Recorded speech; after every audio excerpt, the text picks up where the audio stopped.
پێشڕەویکردن لە چاکەکاریە زۆر گرنگە.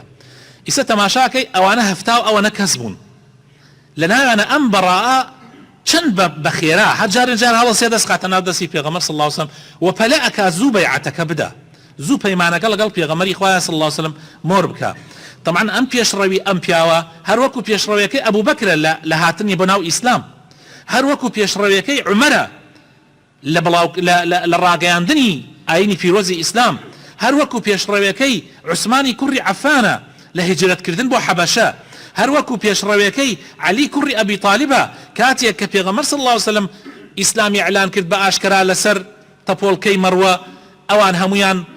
حتا مامەکەشی وتی تەبەت یەداکە دەستت بشکێ بۆ ئەمە ئێمەت کۆ کردەوە بەڵام لەوێ عەلی بە ئاشکرا ئیعلانی ئیسلامەتی خۆی کرد. زۆر گرنگە خۆشەویستەکانم دنیا فرسەتە و هەلە ئینسان هەلە چاکەکان لە دەست نەدا.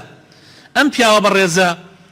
یەکسەر ئەبێ بە سابقین و ناوی تۆمار ئەکرێ مع العلم بزانن خۆشەویستەکانم دوای 2 مانگ لەم بەیعەتە ئەو پیاوە ئەو بەڕائی کوڕی مەعرورە ئەمرێ وەفاتەکە یعنی ناگاتە خزمەتی پێغەمبەر صلی الله علیه وسلم جارێکی تر کاتێ پێغەمبەر کۆچەکە بۆ مەدینە ئەم وەفاتی کردووە هەتا پێغەمبەر صلی الله علیه وسلم زۆر بێتاقەتە بێ و ئەچێتە سەر قەبرەکەی و نوێژی لەسەرەکە چونکە نوێژی پێغەمبەری خوا صلی الله علیه وسلم جیاوازە. خوای تعالی ئەفەرمێ وصلی علیهم إن صلاتك سكن لهم پێغەمبەری خوا صلی الله علیه وسلم نوێژ لەسەر هەر کەسێ بکە ئەوە بێتە ڕەحمەت و خێر و بەرەکەت بۆی. و لە حەدیثە هاتووە ئەفەرمێ ئەم قەبرانەی کە ئەیبینن پڕە لە تاریکی قەبرەکان پڕە لە تاریکی بە نوێژی پێغەمبەر صلی الله علیه وسلم ڕووناک ئەبێتەوە. خۆشەویستەکانم ئیمانهێنانی باوکی جابر ئەمیش خۆی بۆ خۆی حکمەتێکی تایە تەماشاکە لە چی لە سەعاتەکانی کۆتایی پێشی پەیمان نامەکە سەحابەکان لەوێشە تەماحیان هەیە خەڵکانێک ئیمان بێنن